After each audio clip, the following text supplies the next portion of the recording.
Welcome to Life Mastery Radio with Todd Allen and Jackie Bailey, the show that dives into the science of higher consciousness with inspiring topics such as abundance, intention, health, manifestation, love, and transformation. Join Todd, Jackie, and their guests of leading authors, speakers, coaches, and entrepreneurs weekly at 10 a.m. Pacific. Learn to live a peaceful life with intentional mastery. It's all right here with stories and messages to support your well-being and most evocative dreams. Now, here's your hosts, Todd and Jackie. Hey, it's another groovy day. Most of you know why that is, but I'm going to tell you anyway. That's because when I get up in the morning, before my feet hit the ground, I decide it's going to be groovy, and guess what? Turns out to be a groovy day. Something might happen, something might change. I can always just think back to when I started and turn that around, and it works 99.9% of the time. Try it. You'll like it. Like Mikey liked Life Cereal. You will dig having a groovy day. I guarantee you. I want to remind our listeners that we have a YouTube channel, and all of our shows are on YouTube. So go check it out after this show. Go see if there's something else that interests you. I guarantee you, Jackie and I have a subject that you will get in the groove with. How's that? Yeah. As always, I have my co-host with me today riding. Oh, I said I wasn't going to say that anymore. Riding shotgun because Jackie doesn't know what shotgun is. Hi, Jackie. How are you? Shotgun. It's the passenger seat. You're riding the passenger seat. Right. You're the navigator. I am indeed. Turn right, turn left. Don't go there. He's never told me that. Hi, Jackie. How are things at the Speak, Feed, Lead project? Always going. You know, we've got 3 classes that start with kids this week. Actually, tomorrow and Wednesday and Thursday we've got classes going on, and we're getting most of our students ready for 2 summits. We've got 2 summits in the same week. Monday the 24th. And then Wednesday, the 26th, our students are speaking on different summits, getting out there in global stages, and they're having a ball. It's so fun to listen to their messages. And when I help them prepare what they want to say, it's wonderful to see these light bulbs go off, the aha moments when they realize, oh my gosh, that is something really important to me. I never thought of that before. And these kids are preteen and in their teens, right? Yep. And they're speaking they're delivering 30-minute speeches. They are. Yeah. I mean, it's incredible. I can't even imagine being a teen or a preteen and being that focused and that interested in a subject where I could get up in front of an audience and tell them all about it from my heart. Yeah. Well, you know, they're given 30-minute time slots. And so in many cases, especially if you're 10 or 11 years old, they'll speak for 10 minutes, and then we'll go into maybe a Q&A session. So they get to elaborate on what they've said, but it's not necessarily a full 30-minute speech. So I wanted to clarify that a little bit. Yeah. But they still enjoy it, and they're starting to get a following. Like many people who've attended one summit and saw them, they'll see them on another summit and like, oh, they'll message the organizer, oh, I just love him or her. I want to see him again, you know, that kind of thing. So they're starting to get a little bit of. So I guess the point is that if you know of or have a miniature human and you think they would do well, look up Jackie. Just Google Jackie Bailey, speakfeedlead.org, or follow the links at the lifemasteryradio.com or .net website. You'll find her, connect with her, and find out how your little human can develop these skills. You know, these skills, the ROI, the return on investment, will last them a lifetime. And I know for sure that one of Jackie's students will eventually be the president of the United States. I truly believe that in my heart, because I think that that's true. You watch these young people and they are developing skills that are going to take them places. Well, what would be really cool is if while they're running, they say attended the Speak, Feed, Lead project courses for a very young age, and everybody would know what they're talking about. That would be really cool. Check it out. Google Jackie or find her and see if your little human can benefit from her programs, because she's got some cool stuff cooking. I want to remind our listeners that today's show page is at www.lifemasteryradio.net, and you can find any links that we talk about. There's a link for our guest today and a show page for our guest today, and you can check them out or him out or they or her or whichever one, because we have a new guest every week. And you can follow along. They most of them have books, and you can follow the links and read all about it. But we're going to talk about it. While you're on that website, though, we would like you to sign up for our newsletter. Jackie produces a newsletter once a week. It highlights who's been on the show, who's coming on the show, and a blog post about the show that we just did. And she always gleans great insight from our guests and puts it out there, and it is really cool. We then also take that information and put it up on our YouTube channel. We have lots. How many? Well, I'm gonna have to count it, Jackie. We must have over 300 shows. Gotta be. Yeah, Gotta I think it's gotta be more than that. We're coming I on don't- 3 years. Yeah, yeah. But even before that, I mean, there's an archive of shows that that were happening before we even went on to Facebook or YouTube, right? Oh, you'd think we'd be more famous than we are. Back in those old days when we were just audio.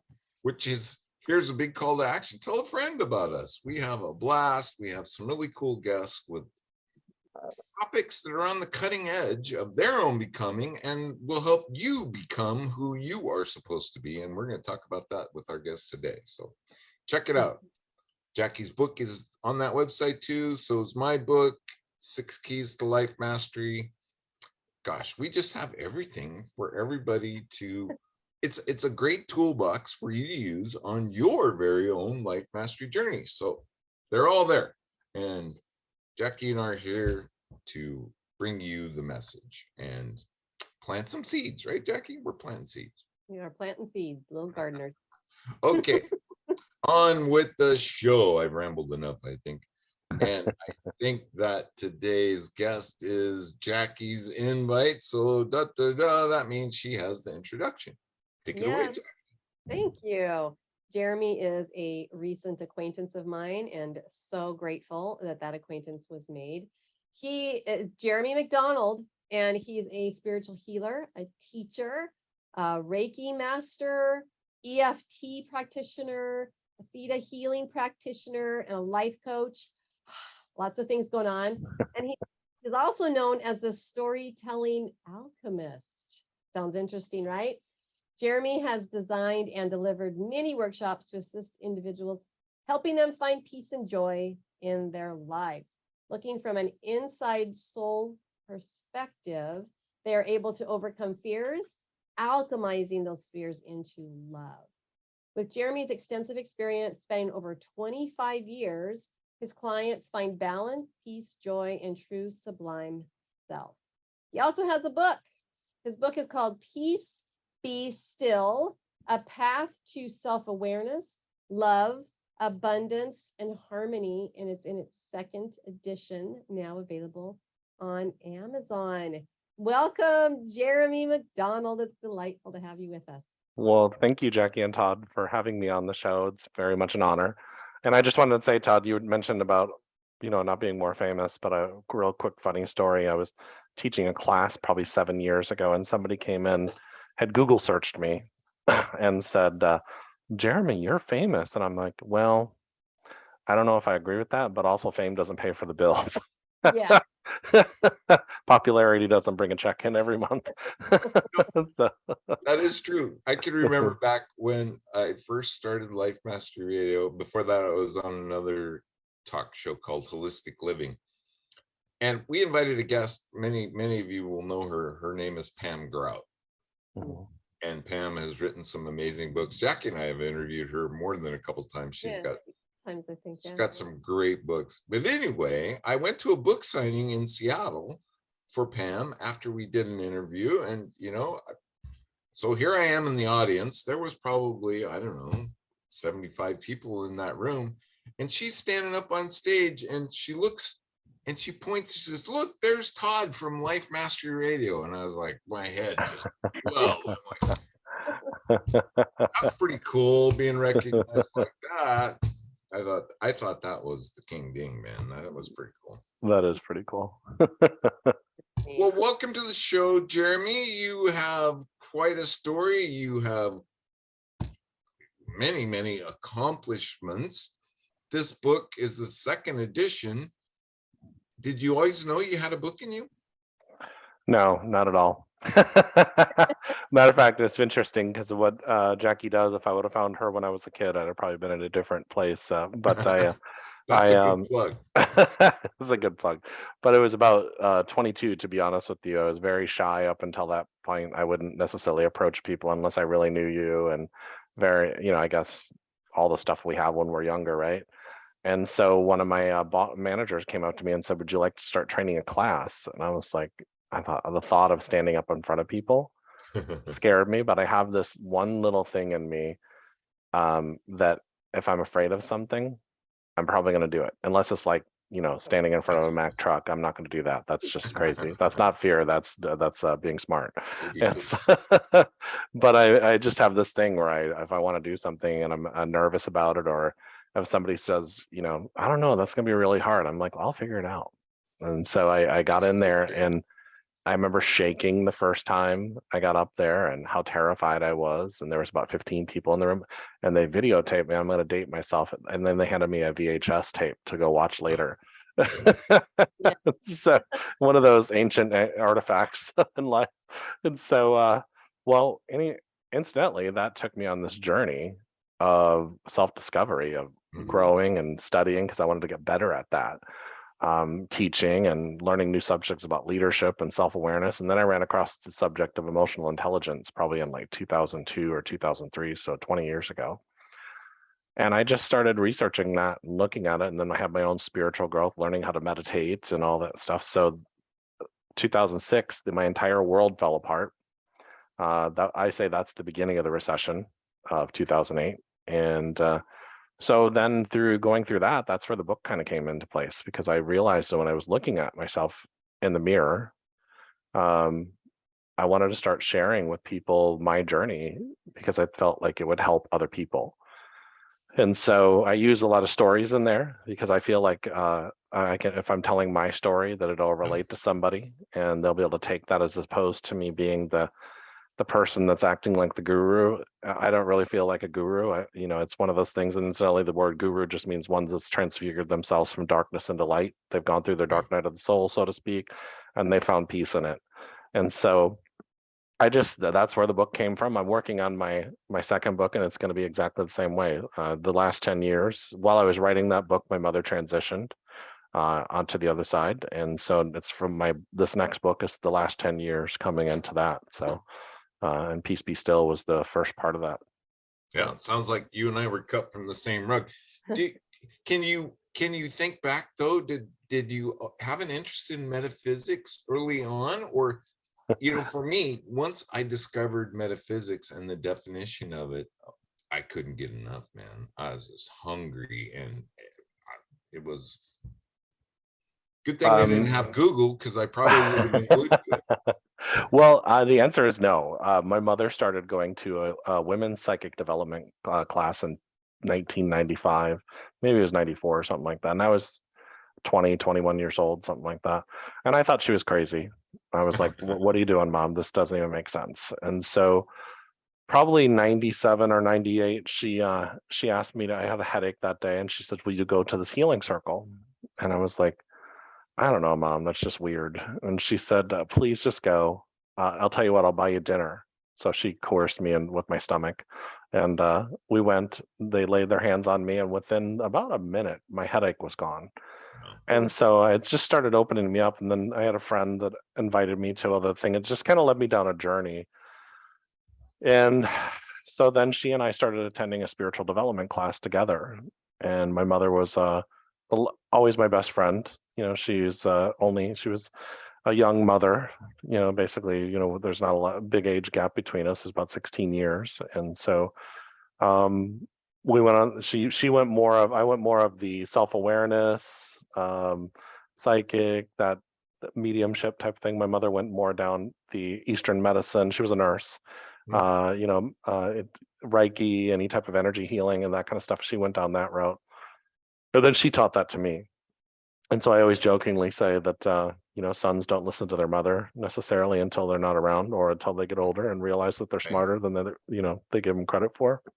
Well, that's exactly what I did. I remembered all the things that she had taught me. And so to answer your question, no, I mean, but when metaphysics did come in, it's been life-changing. It's been one of those things where I got a lot of explanations for things that I was angry about and hurt and why things work the way they do. And that's that journey, it keeps on getting deeper and deeper. I mean, it's the Fillmores said that this spiritual journey is a lifelong journey. And we're looking for this place of arrival, but the arrival is just understanding the growth and the potential of the opportunities of learning more about yourself and the energy around you. And so I think that's the blessing. Yeah, and how it all works. And what blew me away mostly was synchronicity, right?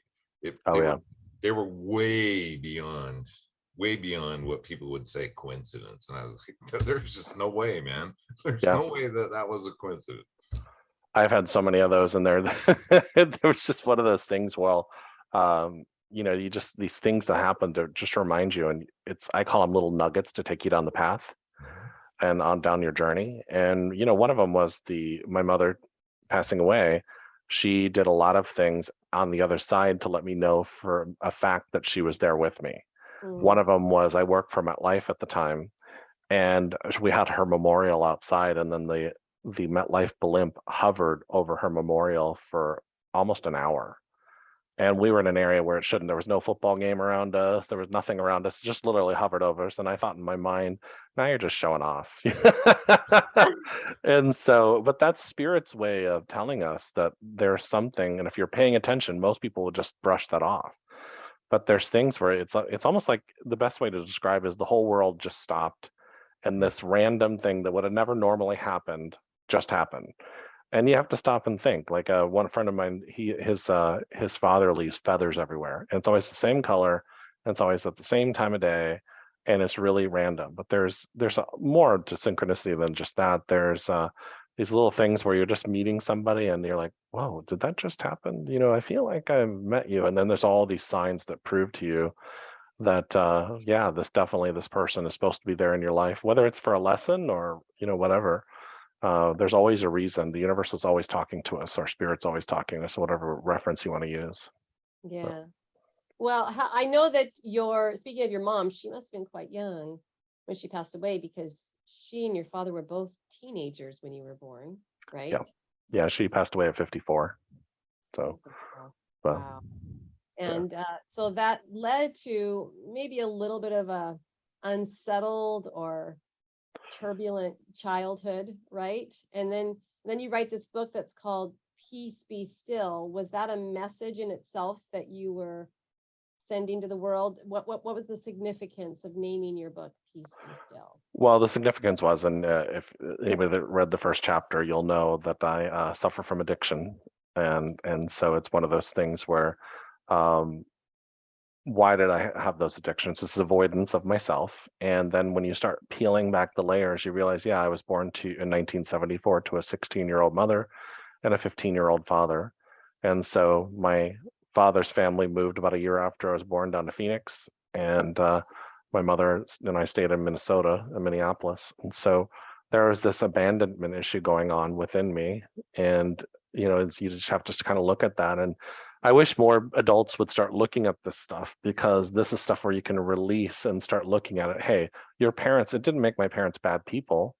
They were kids. And so my mother went on, my mother wanted to be a backpacker around Europe, and she was an artist and a photographer, had her own dark room where she could develop her own pictures and stuff like that. She was very smart. And the creative side. And my father is very brilliant when it comes to sales and connecting with other people, but they were kids at the time. And so my mother had these dreams that didn't necessarily get to happen. And so in 1979, she went to nursing school and became a nurse, because she said, I have a responsibility here. And his name is Jeremy. And so she built a life around that. But one of the things that will happen is that you'll start to see and you start witnessing in your parents things that they do that's not necessarily healthy for themselves. My mother was always very giving and very kind to the point where she was taken advantage of. And so as a 5 or 6 or 7-year-old, you start to witness that, but don't correlate. Then you start to live like your parents did. And so then you start getting hurt, and it feeds that abandonment issue or that self-esteem issues within your life. Mhm. So then you have to start saying no to that energy. You have to start saying, no, I don't have to live like that. I love my parents. They're great people, but that was their life and they did the best they could. And now my name is Jeremy and I'm going to live life the way I want to. So not every circumstance that leads to a self-esteem issue or problems going on in your life has to do with an abusive childhood. It's one of those things where it's the circumstances of how you lived. And so because I used to look and I was like, well, I had an okay childhood, my mother never hurt me or anything like that, but she was also a 16-year-old girl doing the best she could. And Right. so you have to start looking at that, and you start doing forgiveness work within you, and you start looking at the relationships you picked were very similar to the ones your mother picked. And so as an adult, we get to choose our pattern, and that's the one thing that I like to give to everybody is so Peace Be Still came in to say, in order for you to look at that, you have to find a sense of peace in order to see things from a balanced point of view. And so when you start doing that, and then you start loving both the darkness in you, like Carl Jung would talk about with the shadow, or in the yin and yang, there's the dark side and the light side. It's just the balance between the two of them. You're loving both of them, but you're also not acting on these insecure feelings that make you do destructive things to your life, like going out and relapsing on drugs or something like that. For me, that would be definitely a bad pattern to go into. And so why do you start, those things pop up, and anybody that's been an addict will tell you that never goes away. But what you can do is make a choice every time. You can say, no, that's not what I'm doing. I'm going to do this that's healthy for me. So me, it's like, I'll pick up my phone, I'll call one of my friends, or I'll start writing, I'll go into meditation and start working through that. You have to find out what's positive for you. So Peace Be Still was about that. And you can't have that unless you find stillness. And that stillness gets deeper and deeper. Like now I'm at a point where I can meditate for 5-6 hours and just have complete silence in my body and mind. And that's an amazing place to be. So well, the bonus of what you just described is self-awareness, right? Yeah. Yeah, self-awareness. Yep. Why am I, and it's an awareness, why do I react the way do I do what? And I can stop that reaction. I don't have to react that way. But before that, it's just like you're a robot, right? Something happens, oh, this is my response, and you don't have that control. Yeah, and we're looking for reasons to blame that. Like, why am I reacting like, or who did this to me? Is it, my church, my school, my parents and stuff like that? What it really comes down to, it doesn't really matter in a sense. Of course, you have to go through all the work, the forgiveness and stuff like that, but you make the choice as an adult. And so now that you're an adult, you can say, well, wait a second, exactly what you say, self-awareness, and then you hit a level of self-actualization that Maslow would have said, where you start looking at, then by the way, self-actualization doesn't always, you might not live that your entire life because something's going to happen, your safety needs or, those kind of things. Somebody passes away in your life, you're going to fall down into another way of being in that moment because your whole foundation just got shook. And so then it's another opportunity for you to be self-aware and allow yourself to grieve and work through that. And so, 10 years ago when my mother transitioned, I started, because I knew in my beliefs that, where she was at, I didn't necessarily feel, well, why am I feeling pain? I know where she's at. But then in the last 10 years, have I broken down and cried? Of course. When I thought I had deleted her number out of my phone and wanted to tell her, I was looking up somebody else's number and it popped up mom, it hits you. So part of self-awareness is to allow yourself to experience emotions and not be afraid of them. There's I think 283 emotional peptides in the body. They're there for a reason. Those chemicals are there for you to actually experience through those. So sustained depression, sustained sorrow, sustained grief is basically saying in your body, hey, there's something we need to do here. And you're heading down a path that's not going to be conducive for your emotional wellness. And so, and you start looking at that and becoming self-aware and regulating those things. So Yeah. Well, you mentioned earlier that you have this sort of, oh yeah, watch me kind of Yeah. personality. Is that something that you drew on when it came to overcoming the addiction and other Yeah. challenges that you've had? Yeah, and that was more of my own thing, because I was out experiencing those symptoms and saying I'm going to write a book, and people were like, I remember I went to this thing, and this lady said to me, and she was like a stress test, and my stress was off the charts, and she goes, I don't know if I would come to you if you wrote a book, because I don't know if I would believe anything you said. Mm. And I was like, so, and it was an awakening, and I said, oh, well, I'm definitely writing that book. I'll And prove you wrong. it came out like 4 years after that, but you know, Yeah. there was one of those things, you have to go through the process. And I think that in order to write those books and in order to teach anything that has to do with mindset mastery or any of those type of things, you have to have a level of understanding, like Todd mentioned, self-awareness, because you're going to continue to, and I don't care what the spiritual subject is, law of attraction, people like to talk about that a lot. Well, that you need to understand why you're attracting and creating the world around you, so that you're experiencing. And so I think Wayne Dyer said it best, that we attract what we are, not what we desire. Mm. And so, and that really throws people for the loop. They get really upset because they're like, you're telling me I created all this. I'm like, well, it's called co-creation. And, you know, there's one of those things where when you start looking at who you are, what you're doing, and then there's all these opportunities that come up, you know, you'll have something where, you know, the pandemic really pushed our buttons. You know, we were at home, some of our businesses weren't doing as well as we wanted them to. A lot of people lost their job, people lost relatives and loved ones. And so, you know, for me, I was constantly used to being social and being out. So here I am sitting in my house, you know, and I had to face loneliness for the first time in a very long time. And so as a speaker and being out there as a podcaster, I don't necessarily have to face loneliness very often, but I did. Yeah. So, you know, there's a lot of things that we have to do. But. Well, and everything like you described, you know, for me, once I worked through the 12 steps, actually worked through the 12 steps with another human being, you know, I couldn't wait to stand on a soapbox. I was going to tell the whole world about it, right? I was, because this is the solution. But the way you described it, you know, we have to live these things. We have to go through them, because then we can't really speak to them unless we speak from our stories or our experience.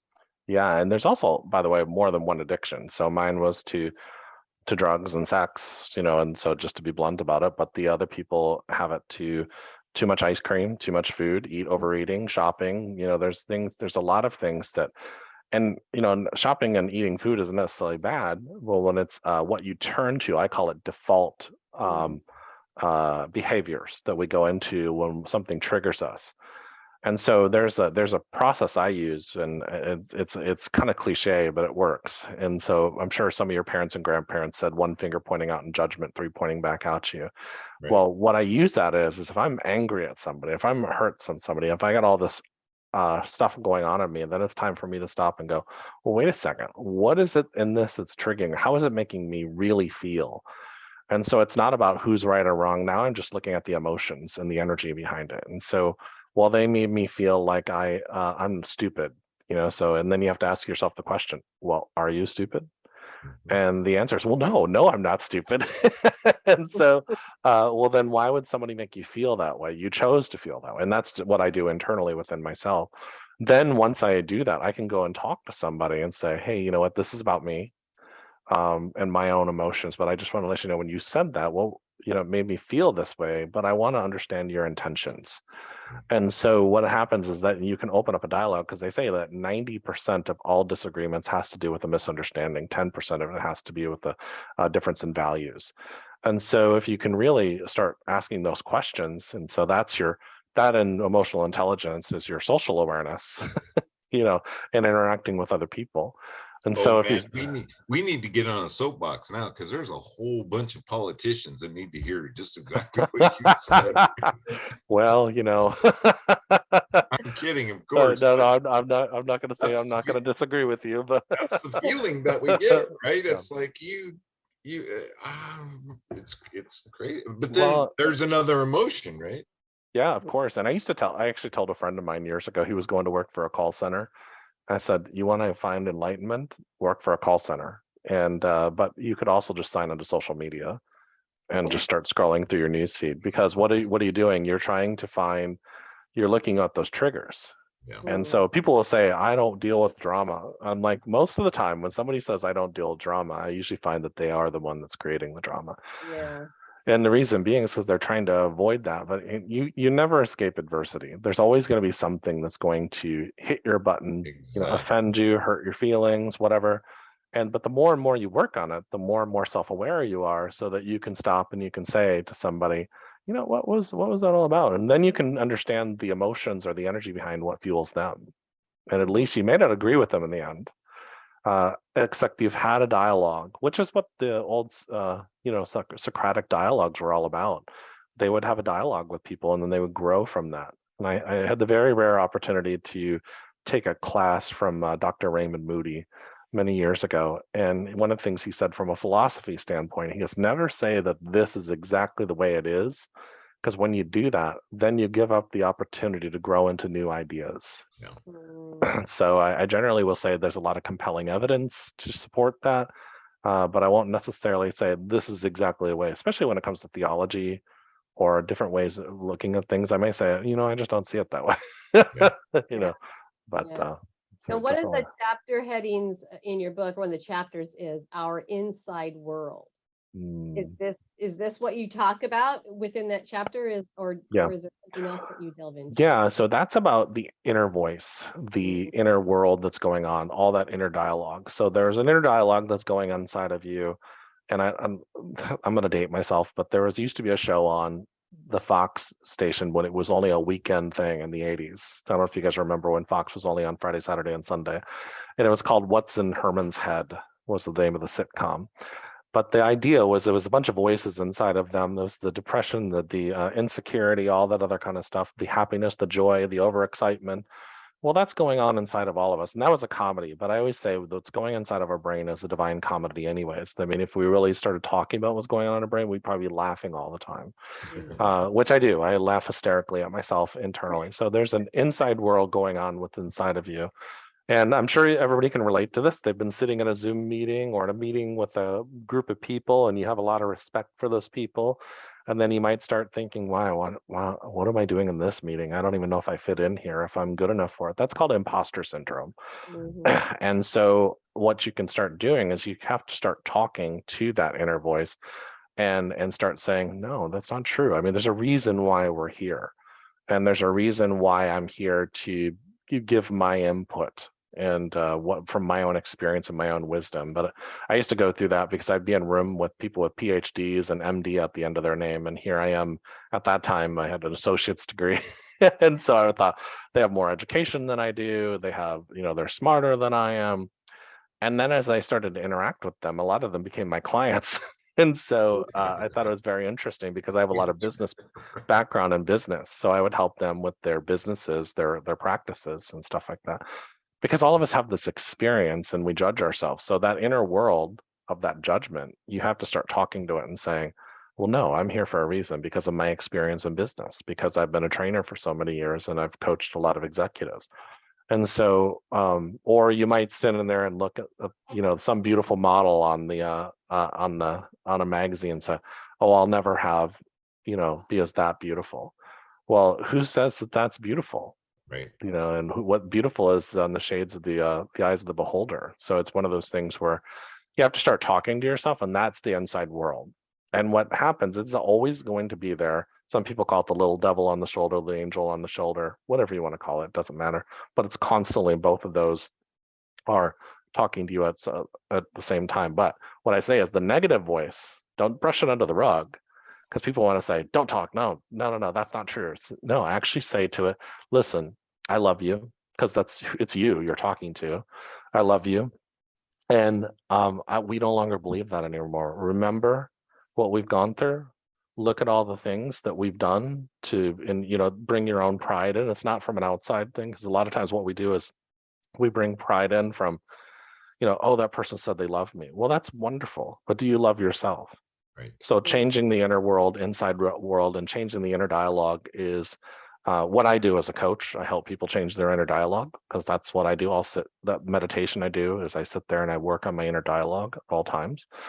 And so it just really, when you start doing that kind of stuff and really start flipping, I call it flipping the script, so to speak, then you'll start seeing a change in your outside world. So, 20 years ago, 25 years ago, I wouldn't be able to sit on the radio show with you guys. But I've gotten really comfortable with who I am as a person. Right. And so it doesn't mean I have everything. No, I just had a recent video of me speaking and I saw my belly, coming over the pants a little bit and going, oh, Jerry, you've gained way too much weight during the pandemic.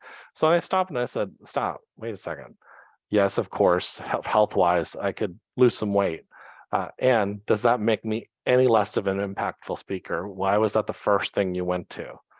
And then you have to start saying, we love ourselves. And, now maybe it's time to start changing the health, the dynamics of health and stuff like that. So, because, when we live on Zoom, we're not necessarily active all the time. So, That's true. but I'm curious what you think about the younger generation, Jeremy. I don't know if you work with young people at all, but something I noticed throughout your book is you quote scripture, which I think is really cool. It's the #1 best-selling book on the entire planet, and it's got great teaching stories in it. But it seems to me the younger generation is just running the other way, and I'm curious what you think about that, and how do you approach young people with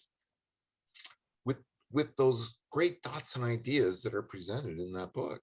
Well, first of all, you have to talk people's language. I mean, in a book, that was the experience I was having at the time. It was one of those things where I had avoided anything that had to do with Christianity for so many years.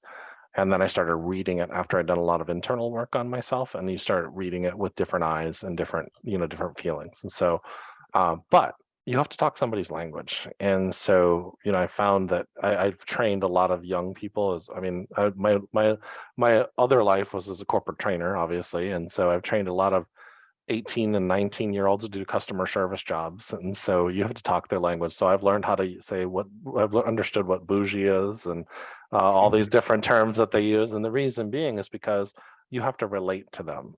Yeah. So, but the same lessons are in there. Like the Bible scripture says, the measure of what you judge is the measure by which you are judged. So what you can say to a younger person is say, when you're judging that other person, when you're looking at them and condemning them, let me ask you a question. Would you want that to happen to you? Right. And so you have to kind of bring it, because you have to bring it home. And so then they stop and they say, well, no, I wouldn't want that. I said, well, that person is experiencing. And those are the younger people really are big into, I want to be able to express myself. And they're very vocal about it. It's not like we weren't like that when we were younger, but you start going into saying, well, they're wanting to express in their way, just like you are. And so, an example of that is I had a friend that was 92 years old, and she would give me a message every single time I saw her. And I was probably in my, I guess, early 40s at the time. And she would say, you're going to come in and start wearing a new pair of shoes. And I thought, I love shoes. So I thought she was literally talking about a new pair of shoes. But from her age range, a new pair of shoes meant a new way of thinking. And you're going to walk in a new path with a new pair of shoes. So I had to ask her to explain that to me.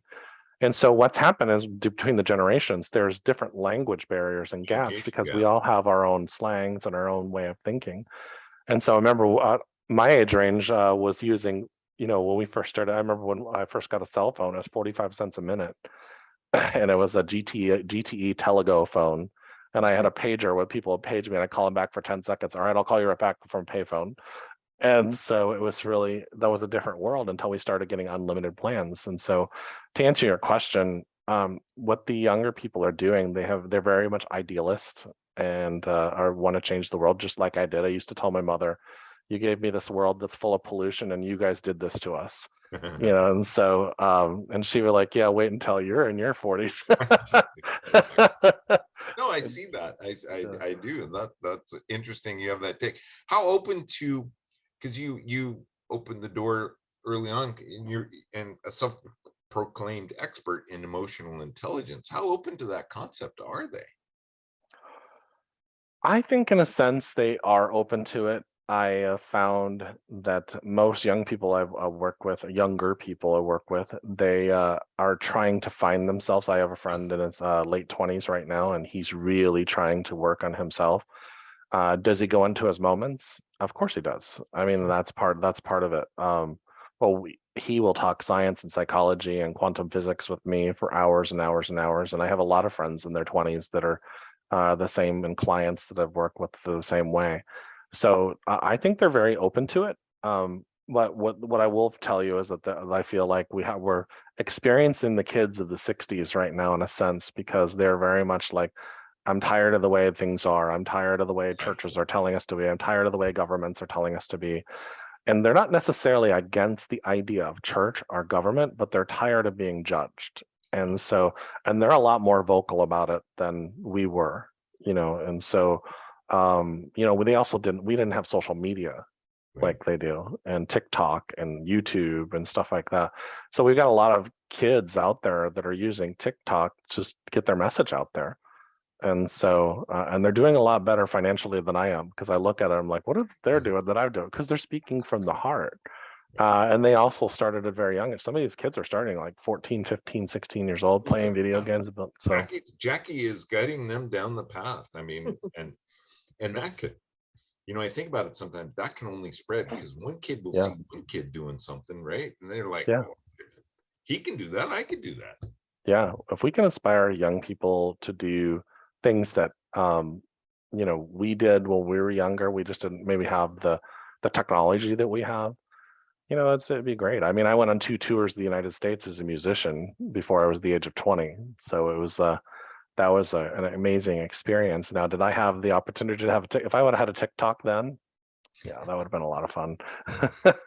Yeah. I don't know if we can convince them to drink from garden hoses, though. Yeah, no, I don't. Yeah, no, they would be grossed out about that. Like I told a group of friends one day, there was a picture of a banana that was a little brown, but still good. They're like, oh, I would never touch that. I'm like, when would you touch it? Like when it's yellow. I'm like, but yellow, it's still a little, ripe. It's not. So the idea of germs and stuff like that. We also didn't grow up in this. We grew up in a different era. So right, it's an evolution. Yeah. Well, I like, Jeremy, that you have a chapter on forgiveness, because that is an important principle for me as well.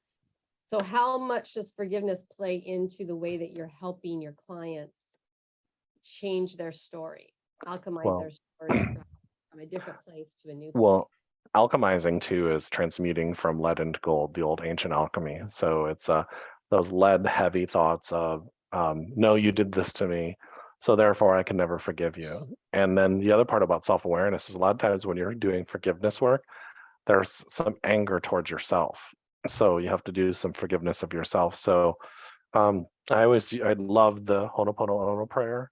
I think it's a great, powerful thing, but also just saying, I love you and I forgive you to yourself and others.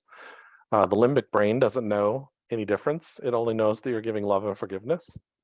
And so it'll feel that within the body. And if you were to just sit there on the couch while you're watching TV and saying, I love you and I forgive you over and over again internally, you'll feel the difference in your body. And so that was one of my first things where I started thinking about that. I said, wow, this feels really good. And so then I started saying, bring up the people I need to forgive. And then it was a mixture of myself in situations and then other people. And so then the 4 agreements comes in, where people do the best they can with what they have. And I probably got the wording off a little bit about that. But so you start looking in that and you started saying, well, yeah, this person really hurt me. And, there were some red flags that I saw early on that we were not necessarily compatible as friends, or maybe things had changed, or I needed to speak up and set boundaries and that kind of stuff. And so you can forgive yourself for that. And then also take it as a lesson to say, hey, next time something similar like this comes up, speak up and say, hey, when that happens, that hurts my feelings. Could we work on another way to communicate to where we grow into this? And so a lot of times what happens in forgiveness work is all these different lessons come up where you start becoming more self-aware. So, and then, yeah, forgiveness is a huge thing, a huge thing. And that there's some deeper, darker subjects that we could talk about where people have been harmed or hurt. And forgiveness isn't necessarily about saying it's acceptable for somebody to do what they've done to you, but it is saying I release that person and I release myself from this trauma or whatever I'm experiencing so I can live a full and rich life. Yeah. And so because the anger and hurt in our having real estate in our minds and our hearts is not helping us have that full and rich life. So Yeah, not to take it personally, I think is what you were saying. yeah, And I think Eleanor Roosevelt said it best too, is no amount of water can drown me unless I let it in. yeah, Right? yeah, But that's a self-awareness, and you have to be able to distinguish, whoa, I'm being triggered. Wait, this is not the truth. I don't have to buy into this. This is, yeah. Yeah, because our traumas will take us back to. They say that when people have experienced heavy traumas, that their emotional growth will actually get stopped at that age range that they were at. And so, let's say you had a major trauma at 16 or 17 years old. Your emotional growth, at least in that area, stuck at 16 until you start going back and doing some of the cognitive type of therapies that help you. Now, that could be through self-awareness, it could be through forgiveness work, there's cognitive behavioral therapies, there's a whole bunch of other modalities that will help you with that and what works for you. But as you start releasing all that stuff, then you start to look at the world differently and start to grow into the age range you're at emotionally. And so I'm sure we've all experienced it. I know I've experienced it in my lifetime where I was still operating in a 21-year-old mindset, even at 47, 48. And so you could be, and I'd laugh, I'd be like, I'm so responsible about a lot of other things and living this life. And then I would go, oh, well, that happened. And I was still stuck. And so that's okay to admit that. And then they have the energy start flowing emotionally and, growing up into that. So, yeah. Wow. Tell us about some of your classes. You have some class, a master class coming up and a quantum study group. Can you entice me to attend, Jeremy? Yeah, so I have on the 22nd of October, I have the High Vibe Business Masterclass that I'm doing with my friend Lisa Brewer, and that's going to be leading into a longer 6-month program where we're going to be teaching people. I'm going to be teaching people how to teach.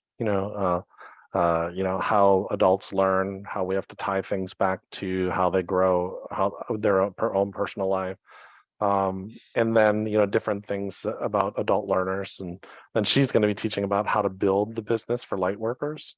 And then we're also I'm going to start teaching about the sales process. And, she's going to be talking about sales funnels. So that's on the 22nd. But I also, my big program that I'm really proud of right now is starting on the 23rd of October. So the next day, because, I didn't want to take a weekend off. And it starts at 6 p.m. Eastern.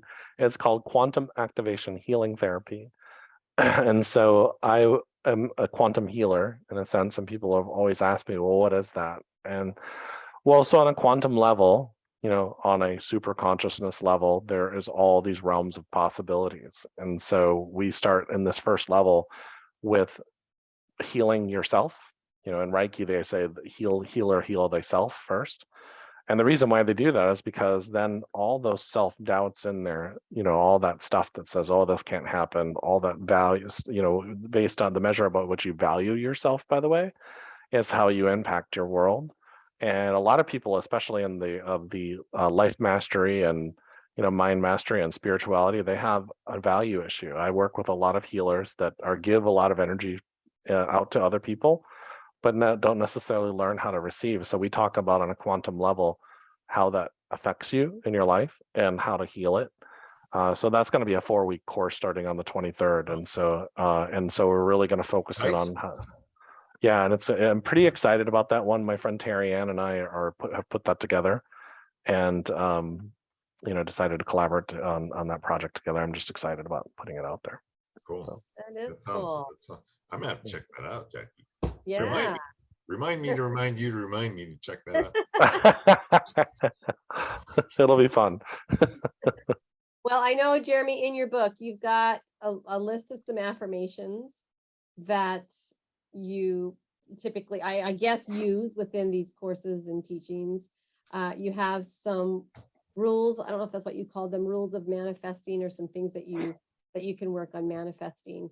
And then you've got some exercises too near the end of your book. Do you want to talk about any of those? Maybe give our listening audience some nuggets. I will give this one. I think this is one of my favorite ones, and it's the one that everybody resists the most. It's called mirror work. Every client that works with me, one of the first sessions, I say, this next week, what I would like you to do is for 10 minutes every day, I'd like you to go look at yourself eye to eye, like literally just look at into your eyes in a mirror. And I just want you to say you love yourself.